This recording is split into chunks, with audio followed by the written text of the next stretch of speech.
Class 11 আমরা বায়োমলিকিউলস পড়ছিলাম। আগের দিন আমরা অ্যামাইনো অ্যাসিডস পড়েছি, প্রোটিনও পড়েছি। তো আজ আমরা যেটা পড়ব সেটা হলো লিপিডস। তো লিপিডস বলতে গেলে লিপিডস হচ্ছে আমরা জানি লিপিড বা ফ্যাট সেটা হলো হাইড্রোফোবিক হয়। হাইড্রোফোবিক মানে যারা ওয়াটার পছন্দ করে না, ঠিক আছে। তো দেখো আমি এখানে একটা ক্লাসিফিকেশন মতো করেছি। তো লিপিডটাকে দেখো তিনটে ভাগে ভাগ করা হয়েছে। এটা কিন্তু বায়ো ম্যাক্রো মলিকিউল নয়, লিপিড কিন্তু বায়ো ম্যাক্রো মলিকিউল নয়, ঠিক আছে। তো লিপিডকে প্রাথমিকভাবে তিনটে ভাগে ভাগ করা হচ্ছে। একটা হলো সিম্পল লিপিড, কনজুগেট লিপিড আর হলো ডিরাইভড লিপিড। সিম্পল লিপিডের মধ্যে দেখো সিম্পল লিপিডকে আবার আমরা তিনটে ভাগ করেছি। সিম্পল লিপিডের যে তিনটে ভাগ সেটা কি কি না, ফ্যাটি অ্যাসিডস, গ্লিসারল আর হলো এস্টার্স অফ গ্লিসারল। এই সবগুলোকেই আমরা ডিটেলস করব। তো প্রথমে দেখো ফ্যাটি অ্যাসিড। এই ফ্যাটি অ্যাসিডটা আবার দুটো ভাগ। ফ্যাটি অ্যাসিডের কিন্তু ফ্যাটি অ্যাসিডটা হলো একটা কার্বনের একটা চেইন যার সাথে COH গ্রুপ যুক্ত থাকে, কার্বনের একটা চেন। এর উদাহরণ হিসেবে আমরা বলতেই পারি, মানে ফ্যাটি অ্যাসিডের এক্সাম্পল হিসেবে পামিটিক অ্যাসিড,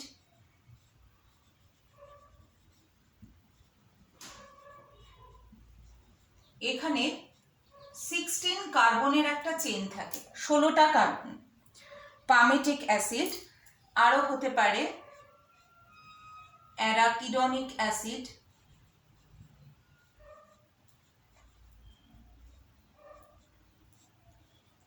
এখানে 20 কার্বন অর্থাৎ 20টা কার্বনের চেন থাকে। তাহলে আমরা কি বললাম না, ফ্যাটি অ্যাসিড হচ্ছে একটা কার্বনের চেন যার সাথে কার্বক্সিল গ্রুপ অর্থাৎ COOH গ্রুপটা যুক্ত থাকে। এক্সাম্পল হিসেবে কি বললাম, পামিটিক অ্যাসিড হতে পারে যেখানে 16টা কার্বন থাকে, 16টা কার্বনের চেন। অ্যারাকিডনিক অ্যাসিড হতে পারে যেটা হলো 20টা কার্বনের চেন। কেমন হয়, ধরে নাও এরকম কার্বনের চেন, তার সাথে কি যুক্ত থাকে, COOH এই গ্রুপটা অর্থাৎ কার্বক্সিল গ্রুপ যুক্ত থাকে। তো পামিটিক অ্যাসিডের ক্ষেত্রে এই রকম কার্বনের কটা চেন হবে, 15টা এরকম কার্বন থাকবে, তার সাথে COH সব মিলিয়ে হবে 16টা কার্বন। অ্যারাকিডনিক অ্যাসিডেও সেম এই রকমই হবে। অর্থাৎ পামিটিক অ্যাসিডের ক্ষেত্রে আমরা দেখলাম এটা 16 কার্বন চেনের একটা, আর অ্যারাকিডনিক অ্যাসিডের ক্ষেত্রে 20 কার্বনের একটা চেন থাকে। তো এই গেল ফ্যাটি অ্যাসিড। ফ্যাটি অ্যাসিডকে আবার আমরা দুটো ভাগ করছি। ফ্যাটি অ্যাসিডের দু ধরনের ফ্যাটি অ্যাসিড বলছি, একটা হলো স্যাচুরেটেড ফ্যাটি অ্যাসিড আর একটা হলো নন স্যাচুরেটেড ফ্যাটি অ্যাসিড। তো স্যাচুরেটেড ফ্যাটি অ্যাসিড কোনটা না, যেখানে সিঙ্গল বন্ড থাকবে। অর্থাৎ যদি স্যাচুরেটেড ফ্যাটি অ্যাসিড ধরি, এই যে কার্বনের যে বন্ডগুলো সেগুলো হলো সিঙ্গল বন্ড হবে, কোনো ডাবল বন্ড স্ট্রাকচার থাকবে না। আর নন স্যাচুরেটেড ফ্যাটি অ্যাসিডের ক্ষেত্রে ডাবল বন্ড বা ট্রিপল বন্ড থাকতেই পারে, যেমন এরকম হতে পারে, ঠিক আছে, এরকম হতে পারে। অর্থাৎ স্যাচুরেটেড ফ্যাটি অ্যাসিডে সিঙ্গল বন্ড থাকবে, শুধু কোনো ডাবল বন্ড বা ট্রিপল বন্ড এগুলো থাকবে না। আর নন স্যাচুরেটেড যেগুলো সেখানে কিন্তু ডাবল বন্ড বা ট্রিপল বন্ড থাকবে। আচ্ছা, নন স্যাচুরেটেড ফ্যাটি অ্যাসিডের তিনটে উদাহরণ আমি এখানে দেখো লিখেছি, লিনোলেনিক অ্যাসিড, লিনোলেইক অ্যাসিড এবং অ্যারাকিডনিক অ্যাসিড। কি কি বললাম, লিনোলেইক অ্যাসিড, লিনোলেনিক অ্যাসিড এবং অ্যারাকিডনিক অ্যাসিড। এই তিনটে কিন্তু এসেনশিয়াল ফ্যাটি অ্যাসিড। আমরা আগের দিন যখন অ্যামাইনো অ্যাসিডস পড়েছিলাম তখন বলেছিলাম এসেনশিয়াল এবং নন এসেনশিয়াল অ্যামাইনো অ্যাসিড বলেছিলাম। কোনগুলোকে এসেনশিয়াল অ্যামাইনো অ্যাসিড বলেছিলাম না, যেই অ্যামাইনো অ্যাসিডগুলো বডি নিজে তৈরি করতে পারে না, ডায়েটের মাধ্যমে গ্রহণ করতে হয়, অর্থাৎ খাবারের মাধ্যমে যেসব অ্যামাইনো অ্যাসিডকে আমাদের শরীরে গ্রহণ করতে হয় সেগুলো হচ্ছে এসেনশিয়াল অ্যামাইনো অ্যাসিড ছিল। ঠিক একই রকমভাবে এসেনশিয়াল ফ্যাটি অ্যাসিডস হচ্ছে লিনোলেনিক অ্যাসিড, লিনোলেইক অ্যাসিড এবং অ্যারাকিডোনিক অ্যাসিড। এরা কিন্তু এসেনশিয়াল ফ্যাটি অ্যাসিড। এইগুলো কি আমাদের বডির কিন্তু ভীষণ পরিমাণেই প্রয়োজন হয় এবং এগুলোকে আমাদের বাই ডায়েট আমাদের গ্রহণ করতে হয়। এই গেল ফ্যাটি অ্যাসিড সম্পর্কে। আশা করা যায় বুঝতে পেরেছো ফ্যাটি অ্যাসিডটা কি বললাম। তাহলে প্রথমেই লিপিডের যে স্ট্রাকচার আমরা কিন্তু মোটামুটি এক একটা ধরে পড়বো, ঠিক আছে? তো লিপিডের যে স্ট্রাকচারের মধ্যে simple lipid, conjugate lipid, derived lipid, simple lipid পড়ছি আমরা। তার মধ্যে fatty acid, glycerol, esters of glycerol. Fatty অ্যাসিডকে ডিটেলস করছি। ফ্যাটি অ্যাসিডটা কি না একটা কার্বনের চেন যেখানে একটা কার্বক্সিল মূলক যুক্ত থাকে, একটা কার্বক্সিল গ্রুপ যুক্ত থাকে, COOH গ্রুপ যুক্ত থাকে। তো আমরা এখানটা দেখো, এখানে আমরা লিখে দেখিয়েছি কার্বনের একটা চেন যেখানে একটা COH গ্রুপ যুক্ত থাকবে। ফ্যাটি অ্যাসিডের উদাহরণ পামিটিক অ্যাসিড হতে পারে, অ্যারাকিডোনিক অ্যাসিড হতে পারে, লিনোলেইক, লিনোলেনিক, এরা সবাই হচ্ছে ফ্যাটি অ্যাসিড। তো তার মধ্যে পামিটিক অ্যাসিড হচ্ছে 16 কার্বনের একটা চেন থাকে। এই যে কার্বনের চেন, 16 কার্বনের চেন। অ্যারাকিডোনিক অ্যাসিডের ক্ষেত্রে 20 কার্বনের একটা চেন থাকে। আবার ফ্যাটি অ্যাসিডকে আমরা কি করেছি না দুটো ভাগে ভাগ করতে পারি, স্যাচুরেটেড আর নন স্যাচুরেটেড ফ্যাটি অ্যাসিড। যেসব ফ্যাটি অ্যাসিডের এর কার্বন চেনের মধ্যে কোনো ডাবল বন্ড থাকে না বা ট্রিপল বন্ড থাকে না, অনলি সিঙ্গেল বন্ড থাকে, সেক্ষেত্রে সেটাকে বলবো স্যাচুরেটেড ফ্যাটি অ্যাসিড। আর নন স্যাচুরেটেড কোনগুলো না যেগুলোর মধ্যে ডাবল বন্ড বা ট্রিপল বন্ড আছে, যে কার্বনগুলোর মধ্যে মানে কার্বন চেনের মধ্যে যেখানে ডাবল বন্ড বা ট্রিপল বন্ড পাবো সেগুলো হচ্ছে নন স্যাচুরেটেড ফ্যাটি অ্যাসিড। তো তার মধ্যে দেখো তিনটে ভাগ আমরা করেছি। লিনোলেনিক অ্যাসিড, তিনটে উদাহরণ আমরা বলছি নন স্যাচুরেটেডের, লিনোলেনিক অ্যাসিড, লিনোলেইক অ্যাসিড এবং অ্যারাকিডোনিক অ্যাসিড। এরা হচ্ছে এসেনশিয়াল ফ্যাটি অ্যাসিড, কারণ আমাদের বডির কিন্তু এই ফ্যাটি অ্যাসিডগুলো প্রয়োজন হয় এবং এগুলো আমরা বাইরে থেকে গ্রহণ করি। আচ্ছা, এইবার আমরা করব পরের জায়গাটায়। আমি একটু নিচটা মুছে দেবো, তা না হলে আমার লেখার জায়গা থাকবে না। আমি এই জায়গাটা মুছে দিলাম, আশা করা যায় তোমরা বুঝতে পেরেছো ফ্যাটি অ্যাসিডটা। এইবার আমরা যেটা পড়বো সেটা হলো গ্লিসারল, ঠিক আছে? গ্লিসারল, গ্লিসারলের একটা স্ট্রাকচার আমরা দেখাচ্ছি।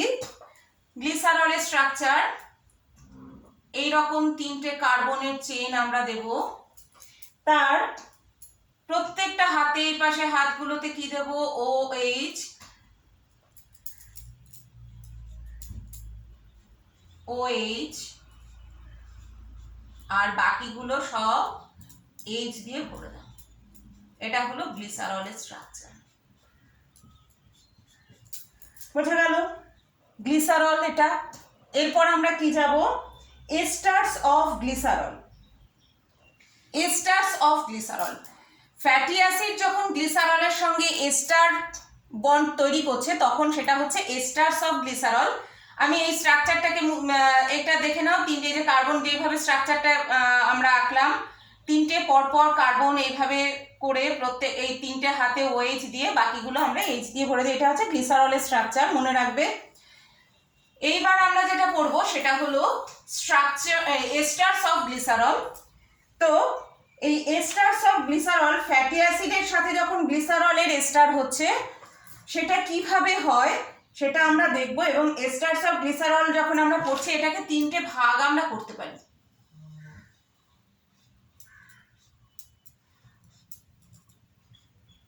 একটাকে আমরা বলবো মোনো গ্লিসারাইড,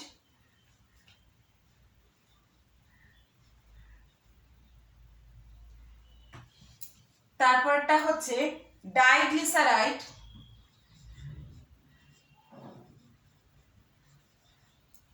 তারপরে আছে ট্রাইগ্লিসারাইড,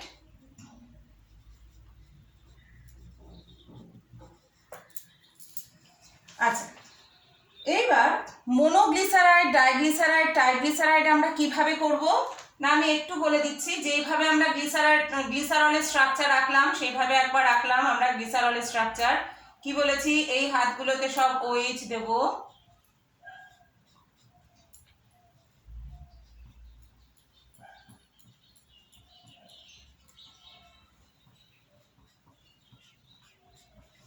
এটা গেল গ্লিসারলের স্ট্রাকচার। এর সঙ্গে আমরা কি বলেছি, গ্লিসারলের সঙ্গে কি হবে না ফ্যাটি অ্যাসিডের এস্টার হবে, তাই তো?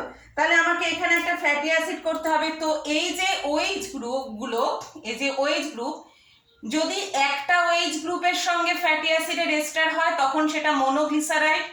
যখন দুটো ওএইচ এর সঙ্গে ফ্যাটি অ্যাসিডের এস্টার তৈরি হবে তখন সেটা ডাইগ্লিসারাইড। আর যখন তিনটে ওএইচ এর সাথেই কি হবে এস্টার বন্ড তৈরি হয়ে যাবে ফ্যাটি অ্যাসিডের, তখন সেটা হবে ট্রাইগ্লিসারাইড। আমি মোনোটা দেখিয়ে দিচ্ছি, ডাই আর ট্রাই তোমরা নিজেরাই করতে পারবে। কিভাবে বন্ডটা হয় সেটা আমি দেখিয়ে দিচ্ছি। তাহলে আমরা এখানে একটা ফ্যাটি অ্যাসিড আঁকি। আমি কিন্তু ডাই এর নিচে লিখছি, কিন্তু এটা মোনোগ্লিসারাইডটাই বোঝাচ্ছি, জায়গা নেই সেই জন্য।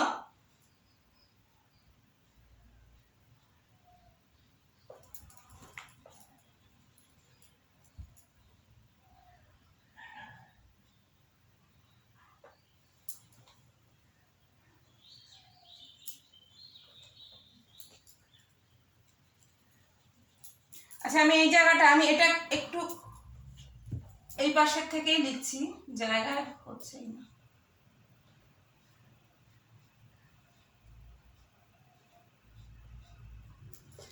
এই একটা ফ্যাটি অ্যাসিড। তো এই ফ্যাটি অ্যাসিডটা যখন এই গ্লিসারলের সাথে, এটা তো গ্লিসারল, গ্লিসারল আর এটা হলো ফ্যাটি অ্যাসিড। তো এই ফ্যাটি অ্যাসিডটা যখন গ্লিসারলের সঙ্গে এস্টার বন্ড তৈরি হবে, তো এস্টার বন্ড, এস্টারটা কি করে হবে না এর মধ্যে বন্ড তৈরি হতে হবে। তো কি হবে না এই যে OH আর এখানে যে H, এটা মিলে কি হয় একটা জল হয়ে এটা বেরিয়ে যাবে। তার ফলে কি দাঁড়াবে না এই রকম একটা স্ট্রাকচার হবে। এইটাকে আমরা উড়িয়ে দেবো।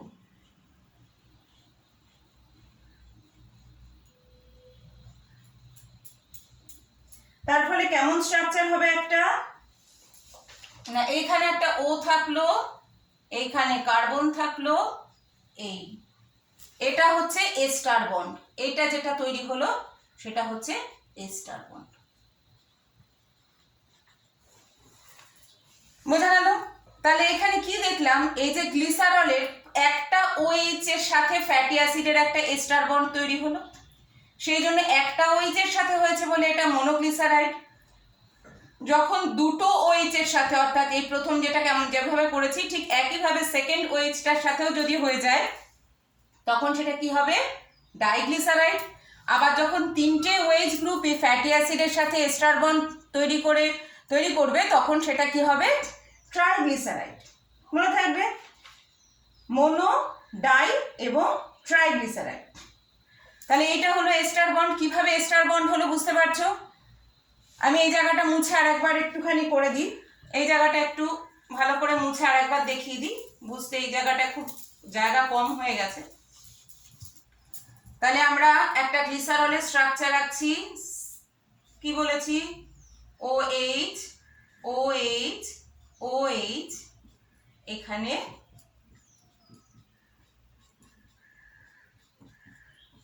এই হলো গ্লিসারল। এবার আমরা একটা ফ্যাটি অ্যাসিড রাখছি, ফ্যাটি অ্যাসিডের সাথে এস্টার করবে, তাহলে ফ্যাটি অ্যাসিড COOH-টাকে আমরা কিভাবে লিখছি আর এখানে OH, তাই তো OH। এবার এর H টুকুনি যাবে আর এই OH মিলে যাবে, মিলে গিয়ে কি হবে জল তৈরি হয়ে যাবে, H2O তৈরি হয়ে বেরিয়ে যাবে। তার ফলে কি এখানে একটা বন্ড তৈরি হবে। কিরকম বন্ড তৈরি হবে, কিরকম হবে স্ট্রাকচারটা না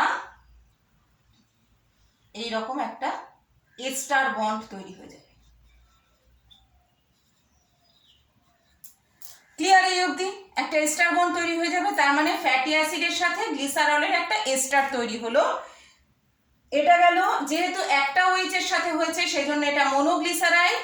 যদি দুটো OH কে ফ্যাটি অ্যাসিডের সাথে এস্টার বন্ড তৈরি হয়ে যেত তাহলে সেটা ডাইগ্লিসারাইড। আর যদি তিনটে OH যদি ফ্যাটি অ্যাসিডের সাথে এস্টার বন্ড তৈরি করতো তাহলে সেটা হতো ট্রাইগ্লিসারাইড। তাহলে এইটা আমরা বুঝতে পারলাম মোনো, ডাই আর ট্রাই কিভাবে হয়। আচ্ছা, এইবার এই যে ট্রাইগ্লিসারাইড, আমি আবার একটু লিখে নিচ্ছি বোঝানোর জন্য, মোনো ডাই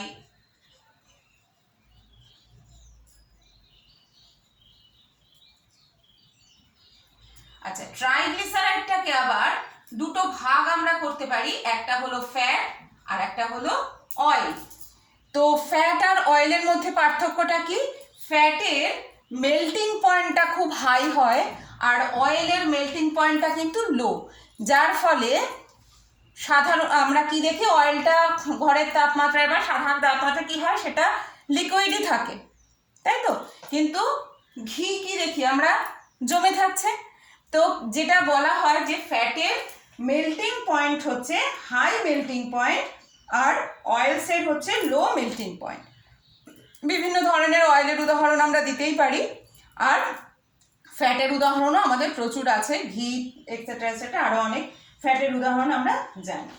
তো এই গেল এস্টার্স অফ গ্লিসারল। তাহলে ফ্যাটি অ্যাসিড বোঝানো হলো, গ্লিসারলের স্ট্রাকচার বুঝিয়েছি, এস্টার অফ গ্লিসারলও আমাদের বোঝানো হয়েছে।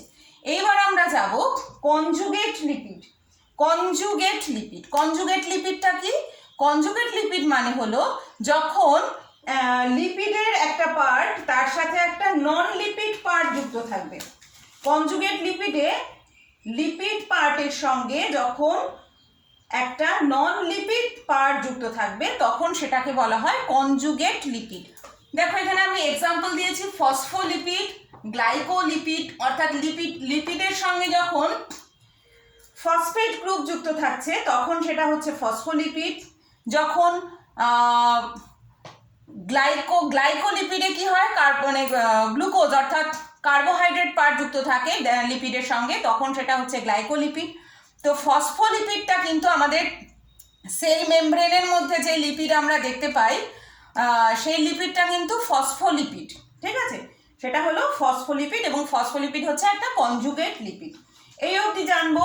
এরপরে আমরা আসবো ডিরাইভড লিপিড। ডিরাইভড লিপিডটা কি? এটা হলো এর ডিরাইভড লিপিডের মানে যেই জিনিসগুলোকে বলা হয় লব্ধ ফ্যাট, অ্যাকচুয়ালি এটার বাংলা করা হয় লব্ধ ফ্যাট, অর্থাৎ এই সব জিনিসগুলোর ফ্যাটের মতো প্রপার্টিজ আছে, লিপিড লাইক প্রপার্টিজ আছে। হ্যাঁ, যেসব জিনিসগুলো তারাই হচ্ছে ডিরাইভড লিপিডস। উদাহরণ দেখো দেওয়া আছে স্টেরয়েড, কোলেস্টেরল, ঠিক আছে? আমরা একটা স্ট্রাকচার আছে, বিভিন্ন ধরনের যে স্টেরয়েড হরমোনগুলো আমরা পড়েছি, প্রাণী হরমোন, কিছু কিছু স্টেরয়েড হরমোন আমরা পড়েছি, যেমন ইস্ট্রোজেন, প্রোজেস্টেরন বলো, টেস্টোস্টেরন বলো, এগুলো সব হচ্ছে স্টেরয়েড হরমোনস। এগুলো কিন্তু সব ডিরাইভড লিপিডের মধ্যে পড়ে। আচ্ছা, কোলেস্টেরলের স্ট্রাকচারটা আমরা একটু দেখব। আমি এই জায়গাটা মুছে দিলাম। কোলেস্টেরলের স্ট্রাকচারটা কেমন হয়?